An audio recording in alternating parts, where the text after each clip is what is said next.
Welcome to the royal tutorial classes. आज हम लोग कुछ इम्पोर्टेंट क्वेश्चंस करने वाले हैं विथ एक्सप्लेनेशन। अगर आप कर रहे हैं DSSB, KVS, EMRS और अन्य कोई भी स्टेट गवर्नमेंट एग्ज़ाम की तैयारी, तो ये सेशन आपके लिए बहुत हेल्पफुल रहने वाला है।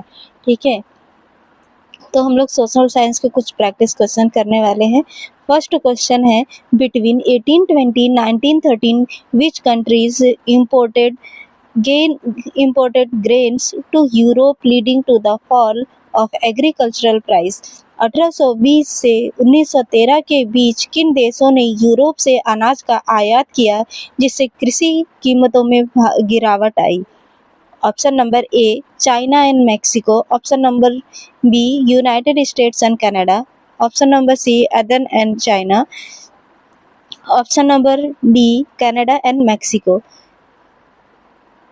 यहाँ ऑप्शन नंबर सी में अदन की स्पेलिंग रॉन्ग लिखी हुई है। ठीक है, तो इसका राइट आंसर है option number B. Option number B इसका राइट आंसर है, यूनाइटेड स्टेट्स एंड कनाडा।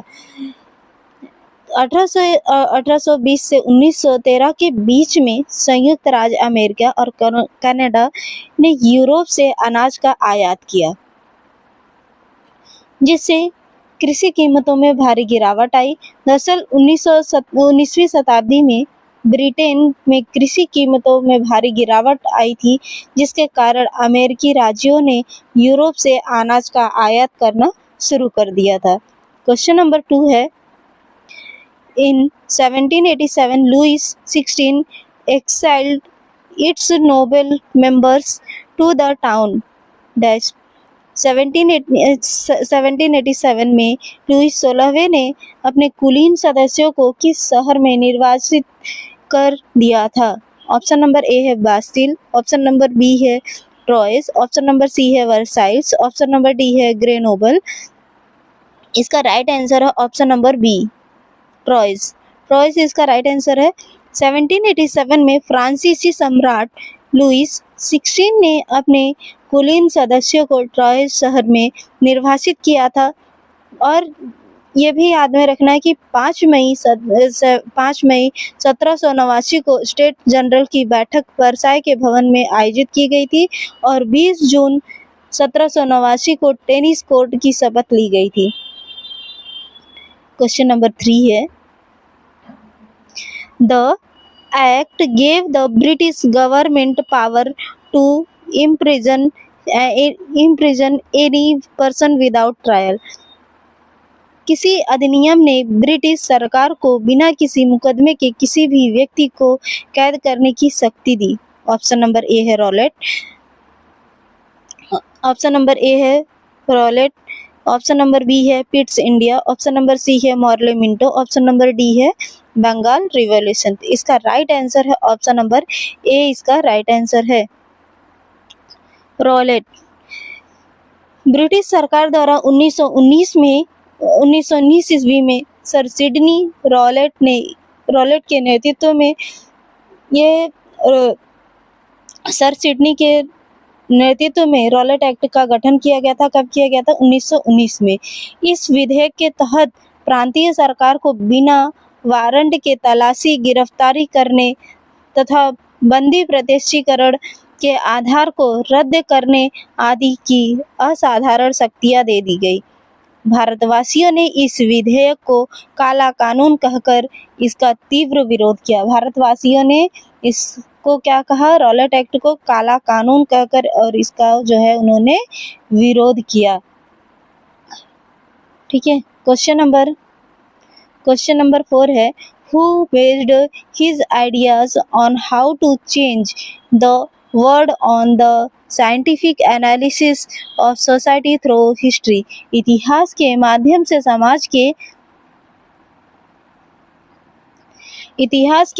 से समाज के वैज्ञानिक विश्लेषण पर दुनिया को कैसे बदला जाए, इस पर विचारों को किसने आधारित किया? ऑप्शन नंबर ए है Leonard Brezhnev. Option number B है Karl Marx. Option number C है Adam Smith. Option number D है जेरेमी बेनेट। Jeremy Bentham. ठीक है, इसका राइट आंसर है, क्वेश्चन नंबर 4 का राइट आंसर है option number B. Option number B इसका राइट आंसर है, कार्ल मार्क्स। ठीक है, कार्ल मार्क्स एक समाजकारी, क्रांतिकारी, इतिहासकार और अर्थशास्त्री थे। ठीक है, इन्होंने वैज्ञानिक समाजवाद का सिद्धांत दिया। कार्ल मार्क्स इतिहास के माध्यम से समाज के वैज्ञानिक दृष्टिकोण, वैज्ञानिक विश्लेषण की वकालत करते हैं और इसके आधार पर अपने विचारों का निर्माण करते हैं। क्वेश्चन नंबर 5 है, which of the following statements are correct regarding the Bhoodan movement. दिए गए ऑप्शन में से कौन से भूदान आंदोलन के संबंध में कथन सत्य है। ठीक है, तो हमें बताना है कथन, 3 कथन दिए गए हैं, इसमें चेक करना है कौन कौन से कथन सही है। The movement was independent of the government, आंदोलन सरकार से स्वतंत्र था। The movement has support from the Congress party, आंदोलन को कांग्रेस पार्टी का समर्थन प्राप्त था। It was led by Jayaprakash Narayan, इसका नेतृत्व जयप्रकाश नारायण ने किया। ऑप्शन नंबर ए है ओनली 1, ऑप्शन नंबर बी है A and 3, option number B है 1 एंड 3, ऑप्शन नंबर सी है 2 एंड 3, ऑप्शन नंबर डी है 1 एंड 2। तो इसका राइट आंसर है, 5th का राइट आंसर है ऑप्शन नंबर डी, 1 एंड 2 इसका सिर्फ राइट आंसर है। क्यों 3rd वाला क्यों नहीं राइट है? क्योंकि यहाँ पर दिया है कि जयप्रकाश नारायण ने इसका नेतृत्व किया था। नहीं, इसका नेतृत्व जो है विनोबा भावे ने किया था। भूदान आंदोलन संत विनोबा भावे द्वारा 1951 में प्रारंभ किया गया था। यह स्वैच्छिक भूमि सुधार आंदोलन था। यह आंदोलन सरकार से स्वतंत्र था। इस आंदोलन को कांग्रेस पार्टी का समर्थन प्राप्त था। विनोबा भावे ने आगे चलकर इस आंदोलन में गांधीवादी विचारों, रचनात्मक कार्य और ट्रस्टशिप सिद्धांत को भी शामिल किया। विनोबा भावे ने आगे चल करके इस आंदोलन में उन्होंने जैसे रचनात्मक कार्य, ट्रस्टशिप सिद्धांत को भी इसमें इन्होंने शामिल किया। ठीक है, तो ये आंदोलन जो है सरकार से स्वतंत्र था और इस आंदोलन को कांग्रेस पार्टी का समर्थन भी मिला था। और ये आंदोलन जो है भूदान आंदोलन का नेतृत्व किसने किया था? तो विनोबा भावे ने किया था। कब हुआ था यह आंदोलन? तो 1951 में हुआ था। ठीक है, क्वेश्चन नंबर 6 है, in the context of French revolution which of the following pairs of event year is correct. फ्रांसीसी क्रांति के संदर्भ में घटना वर्ष का निम्नलिखित में से कौन सा युग्म सही है? Declaration of rights of man and citizen 1789, मनुष्य और नागरिक के अधिकारों की घोषणा 1789, reform in church and clergy 1787, church और पादरियों में सुधार 1787 में हुआ। First anniversary of fall of Bastille 1788, Bastille के पतन की पहली वर्षगांठ 1788 में। तो इसका राइट आंसर है ऑप्शन नंबर बी, इसका राइट आंसर है केवल 1, सिर्फ 1 इसका राइट आंसर है बी। ठीक है, 20 का राइट आंसर। फ्रांसीसी क्रांति फ्रांस में क्रांतिकारी राजनीतिक और सामाजिक परिवर्तन की अवधि थी जो 1789 के स्टेट जनरल के साथ शुरू हुई और नवंबर 1799 में फ्रांसीसी वाणिज्य दूतावास के गठन के साथ समाप्त हुई। 1789 में फ्रांस की राष्ट्रीय संविधान सभा द्वारा निर्धारित मनुष्य और नागरिक के अधिकारों की घोषणा फ्रांसीसी क्रांति से उत्पन्न एक मानवाधिकार दस्तावेज है। फ्रांसीसी क्रांति के दौरान पादरियों का नागरिक संविधान 12 जुलाई 1790 फ्रांस में रोमन कैथोलिक चर्च के राष्ट्रीय आधार पर पुनर्गठित करने का प्रयास था। ठीक है, और बास्तिल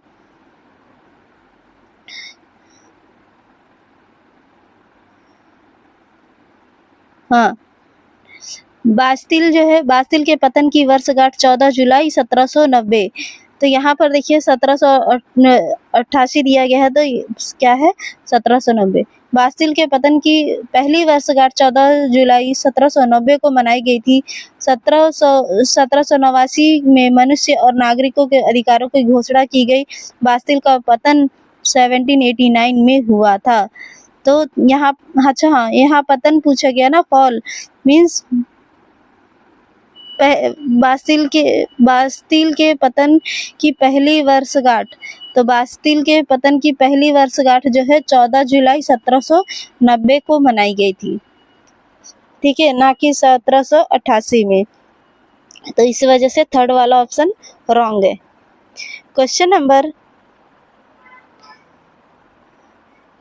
नंबर 7 है, give me blood and I shell give you freedom statement was made of.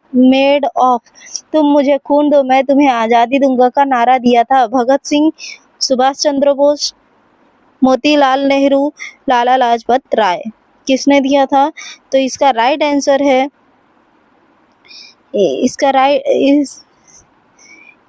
Answer है Subhash Chandra Bose, option number B.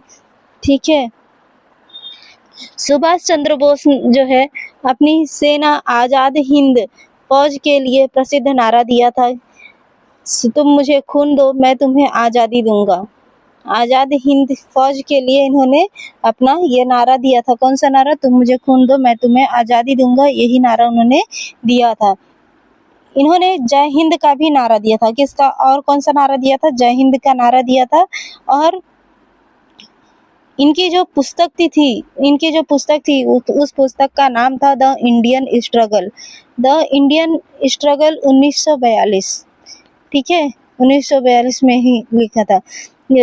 Gandhi ji के लिए सर्वप्रथम राष्ट्रपिता शब्द का संबोधन भी इन्होंने ही किया था। राष्ट्रपिता का जो गांधी जी के आगे राष्ट्रपिता का लगता है, वो किसने दिया था? सुभाष चंद्र बोस ने ही दिया था। क्वेश्चन नंबर 8 है, When was Delhi captured during the revolt of 1857? 1857 के दौरान दिल्ली पर कब्जा किया गया था। कब किया गया? ऑप्शन है 22 सितंबर 1857, 21 सितंबर 1857, 23 सितंबर 1857, 20 सितंबर 1857। इसका राइट आंसर है ऑप्शन नंबर डी। इसका राइट आंसर है 20 सितंबर 1857 को जो है Delhi captured during the revolt of 1857। 1857 के दौरान दिल्ली पर अंग्रेजों द्वारा 20 सितंबर 1857 को पुनः कब्जा किया गया था। दिल्ली में 1857 के विद्रोह का वास्तविक नेता बहादुर शाह द्वितीय, सेना नायक जनरल बख्त खां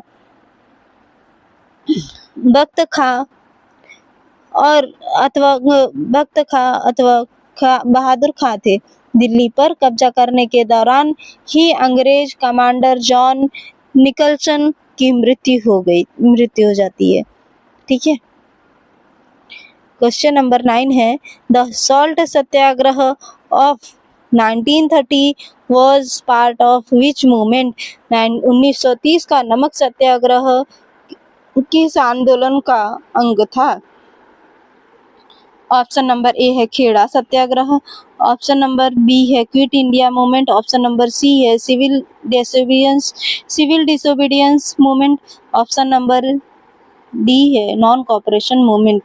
खेड़ा सत्याग्रह, भारत छोड़ो आंदोलन, सविनय अवज्ञा आंदोलन, असहयोग आंदोलन। तो इनमें से कौन था सॉल्ट सत्याग्रह? इसका राइट आंसर है ऑप्शन नंबर सी। इसका राइट आंसर है सिविल डिसोबीडियंस मूवमेंट, सविनय अवज्ञा आंदोलन। ये जो है नमक सत्याग्रह का ये जो है पार्ट था। 1930 का नमक सत्याग्रह सविनय अवज्ञा आंदोलन का अंग था। दांडी मार्च 6 अप्रैल 1930 को नमक सत्याग्रह के नाम से जाना जाता है। कब से कब? 12 मार्च से लेकर के 6 अप्रैल 1930 को नमक सत्याग्रह के नाम से जाना जाता है। गांधी जी के 11 सूत्रीय मांग का ब्रिटिश सरकार द्वारा समर्थन न मिलने के कारण गांधी जी ने जो है 11 सूत्रीय मांग की थी। इसके वजह से ब्रिटिश सरकार से इसका समर्थन नहीं मिल रहा था। इसके वजह से इसी कारण से गांधी जी ने 12 मार्च 1930 को साबरमती आश्रम से अपने 78 सहयोगियों के साथ दांडी के लिए पद यात्रा प्रारंभ की। 24 दिन के उपरांत 240 किलोमीटर की यात्रा के बाद वह 6 अप्रैल 1930 को समुद्र तट पर नमक कानून का उल्लंघन किया। ठीक है, आपसे अगर पूछा जाए उनके साथ जो है कितने उनके सहयोगी थे, तो 78 सहयोगियों ने पार्टिसिपेट किया था। और कितना दिन लगा था, तो 24 दिन लगा था। कितने मीटर की यात्रा थी 240 किलोमीटर की यात्रा थी। 12 मार्च से लेकर के 6 अप्रैल तक यह यात्रा चली थी। ठीक है, और समुद्र तट पर जो है इन्होंने नमक कानून का उल्लंघन किया था। क्वेश्चन नंबर 9 है, क्वेश्चन नंबर 10 है। एक minute. Who was the leader खुदाई खिदमतगार मूवमेंट, खुदाई खिदमतगार आंदोलन का नेतृत्व करता कौन था? अब्दुल गफर खां, गोपाल कृष्ण गोखले, सैफुद्दीन किचलू और ऑप्शन नंबर डी है वल्लभ भाई पटेल। तो इसका राइट आंसर है ऑप्शन नंबर ए। इसका राइट आंसर है ऑप्शन नंबर ए, अब्दुल गफर खान। खुदाई खिदमतगार आंदोलन का नेतृत्व करता खान अब्दुल गफर खान थे। इनका जन्म पेशावर पाकिस्तान में 1890 ईस्वी को हुआ था। इनका जन्म कब हुआ था? 1890 ईस्वी को हुआ था। कहाँ पर हुआ था? पाकिस्तान के पेशावर में हुआ था। ठीक है, सविनय अवज्ञा आंदोलन के दौरान इन्होंने पश्चिमोत्तर सीमा प्रांत में खुदाई खिदमतगार संगठन की सहायता से लाल कुर्ती आंदोलन चलाया था। और इन्हें सरहदी गांधी सीमांत गांधी, बच्चा खान, बादशाह खान जैसे उपनामों से भी जाना जाता था। इन्हें किस नाम से जाना जाता था? सरहदी गांधी यानी सीमांत गांधी, बच्चा खान, बादशाह खान जैसे उपनाम से जाना जाता था। 1987 ईस्वी में भारत सरकार द्वारा इन्हें भारत रत्न की उपाधि प्रदान की गई थी।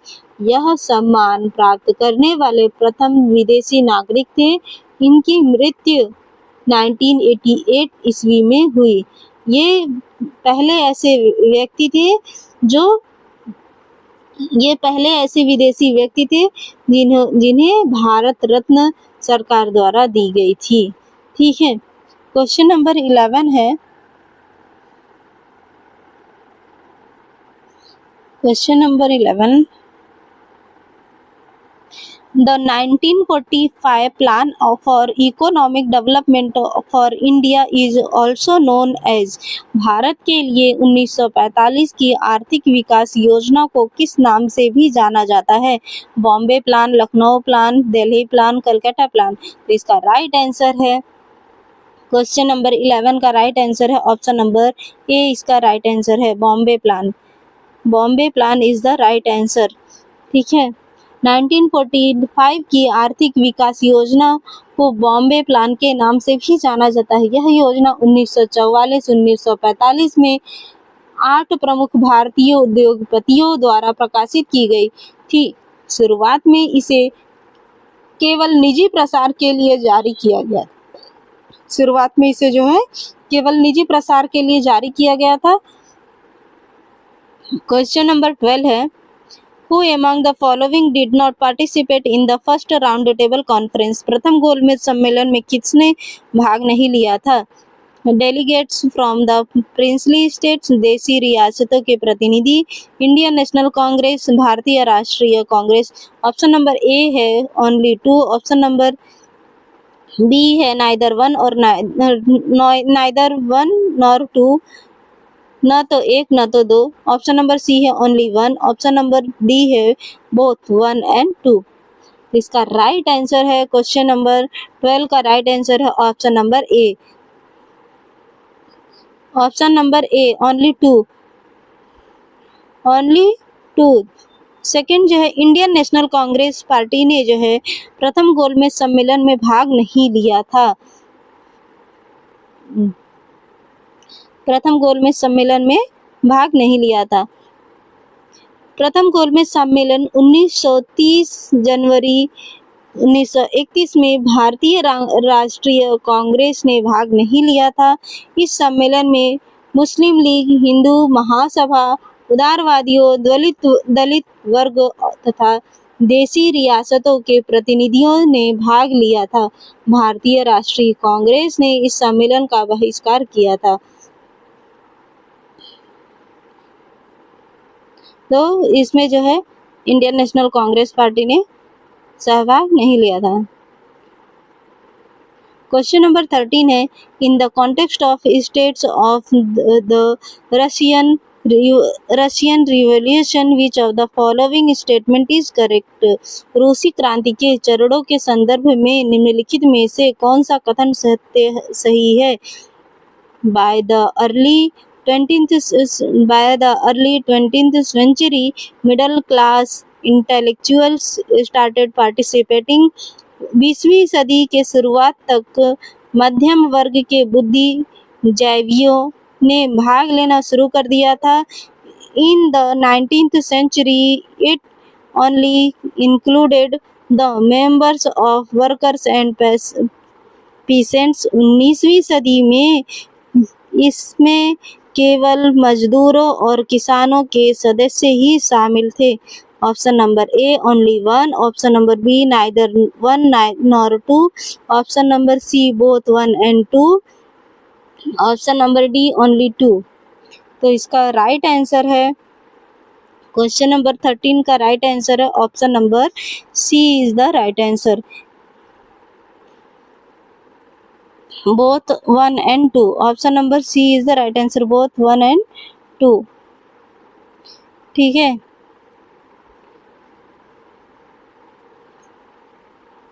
ये जो है दोनों ही सही है। By the early 20th century, middle class intellectual started participating. Yes, सही है।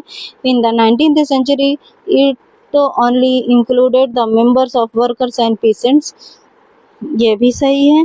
तो 20वीं शताब्दी के शुरुआत तक मध्यम वर्ग के बुद्धिजीवियों ने भाग लेना शुरू कर दिया, क्योंकि इन बुद्धिजीवियों ने शासकों का विरोध करने के लिए क्लब और संगठन बनाए थे। 19वीं सदी में इसमें केवल किसान और मजदूर ही शामिल थे, क्योंकि जमीन के मुख्य मालिक थे और मानते थे कि वे मूल समाजवादी हैं।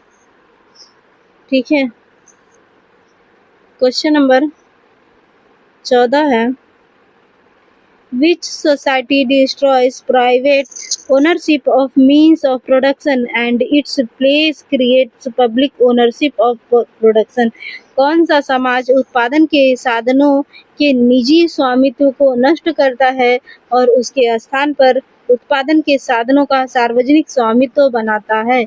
सोशलिस्ट, समाजवादी, कैपिटलिस्ट, पूंजीवादी। Option number A only 1, option number B both 1 and 2, option number C only 1, option number D neither 1 और नॉर 2। इसका राइट आंसर है क्वेश्चन नंबर 14 का राइट आंसर है ऑप्शन नंबर ए सोशलिस्ट, समाजवादी। सामाजिक दृष्टिकोण के अनुसार व्यक्ति अलग अलग रहते या काम नहीं करते, बल्कि एक दूसरे के सहयोग से रहते हैं। एक समाजवादी समाज उत्पादन के साधनों के निजी स्वामित्व को नष्ट कर देता है और इसका स्थान उत्पादन के साधनों को सार्वजनिक स्वामित्व का बनाता है। ठीक है। क्वेश्चन नंबर 15 है, When was the tennis court oath taken? Tennis court की शपथ कब ली गई? 21 जून 1789, 19 जून 1789, 20 जून 1789, 18 जून 1789।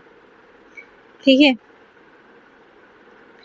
इसका राइट आंसर है 15 का राइट आंसर है option number C. Option number C is the right answer. 20 जून 1789 जो है टेनिस कोर्ट की शपथ ली गई। Tennis court was taken oath on 20 June 1789। Tennis court की शपथ 20 जून 1789 को ली गई थी। तीसरे स्टेट के प्रतिनिधि खुद को संपूर्ण फ्रांसीसी राज्य का प्रवक्ता मानते थे। 20 जून को ये वर्साय के इंडोर टेनिस कोर्ट में जमा हुए। उन्होंने अपने आप को नेशनल असेंबली घोषित किया और शपथ ली कि जब तक संविधान का निर्माण नहीं होगा, असेंबली भंग नहीं होगी। क्वेश्चन नंबर 16 है, who started the Khilafat movement? Khilafat, अच्छा स्पेलिंग रॉन्ग है। Who started the Khilafat movement? Khilafat movement किसने स्टार्ट किया? महात्मा गांधी, मोहम्मद अली एंड शौकत अली, मोहम्मद जिन्ना, हैदर अली। इसका राइट आंसर है 16 का राइट आंसर है option number B is the right answer. Mohammad Ali and Shaukat Ali. Mohammad Ali and Shaukat Ali जो है खिलाफत मूवमेंट की शुरुआत की थी।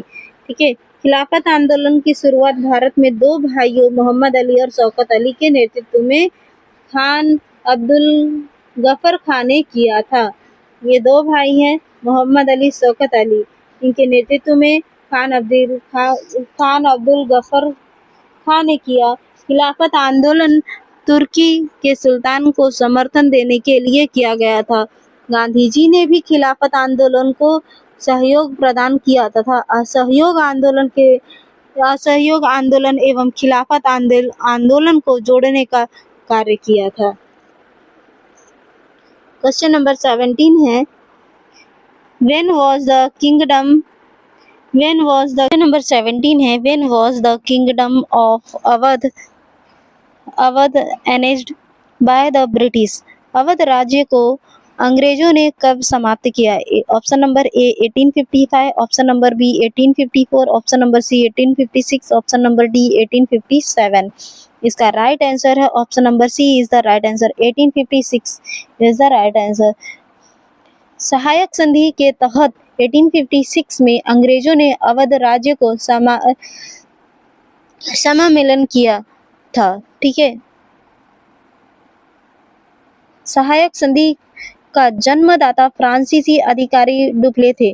कालांतर में अंग्रेजी गवर्नर जनरल लॉर्ड वेलेस्ली ने इसे व्यापक रूप से अपनाया। अवध के अंतिम नवाब वाजिद अली शाह के समय 1856 में कुशासन का आरोप लगाकर अवध को ब्रिटिश राज्य में मिला लिया गया।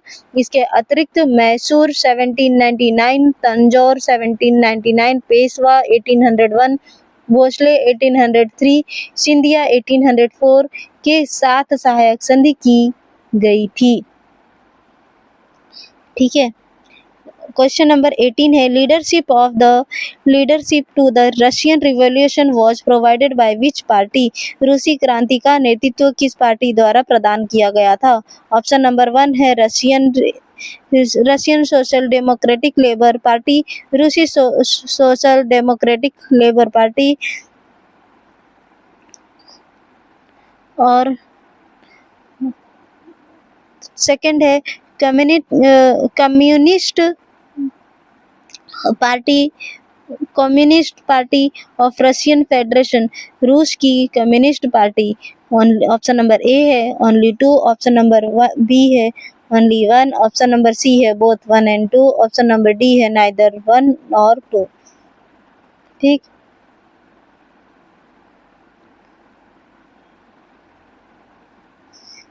इसका राइट आंसर है 18 का राइट आंसर है option number B is the right answer, only 1। B इसका राइट आंसर है, ओनली 1। रूस क्रांति, जिसे 1917 की रूस क्रांति भी कहा जाता है, रूसी क्रांति जिसे किस नाम से जाना जाता है, किस नाम से और जाना जाता है, 1917 की रूसी क्रांति भी कहते हैं हम इसको।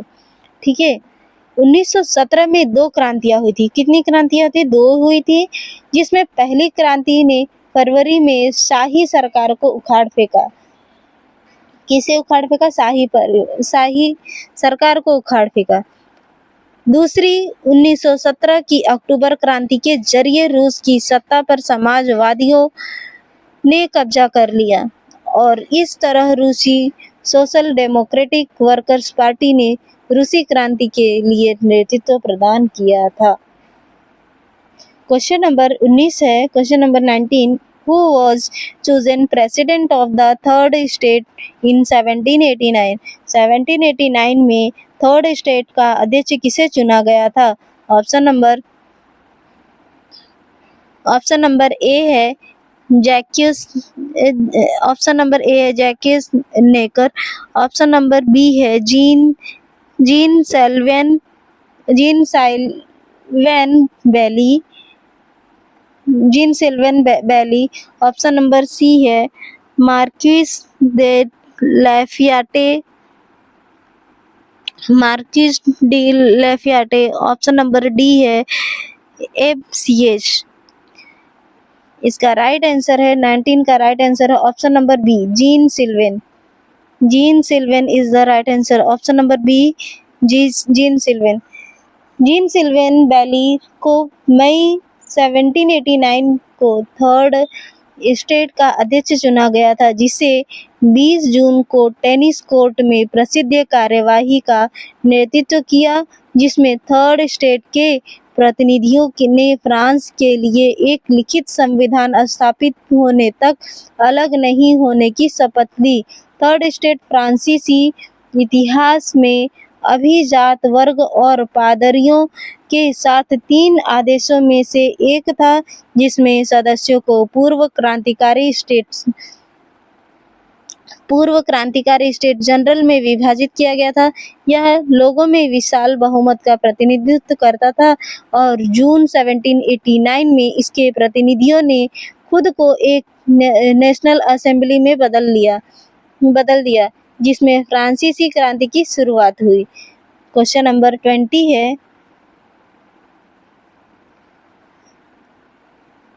क्वेश्चन नंबर 20 है, विच revolution was sparked off due to shortage of bread in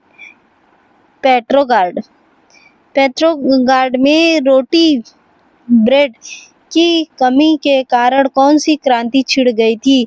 February revolution, January revolution, March revolution, April revolution. तो इसका राइट आंसर है ऑप्शन नंबर ए, इसका राइट आंसर है फरवरी रिवॉल्यूशन। 1917 में रूस में 2 क्रांतियां घटित हुई। पहली क्रांति 1917 जिसे फरवरी क्रांति कहा जाता है, जो पेट्रोग्राद में रोटी ब्रेड की कमी के कारण घटित हुई थी। 1917 में पहली क्रांति घटी थी रूस में, जो कि किसके कारण? रोटी कमी होने के कारण ये घटी थी। और दूसरी 1917 में, अभी हमने बताया था कि दूसरी 1917 की क्रांति के जरिए रूस की सत्ता पर समाजवादियों ने कब्जा कर लिया था। ठीक है, आज के लिए इतना ही। नेक्स्ट बाकी का क्वेश्चन हम लोग नेक्स्ट वीडियो में करेंगे। Thank you. लाइक करें, सब्सक्राइब करें, कमेंट करें।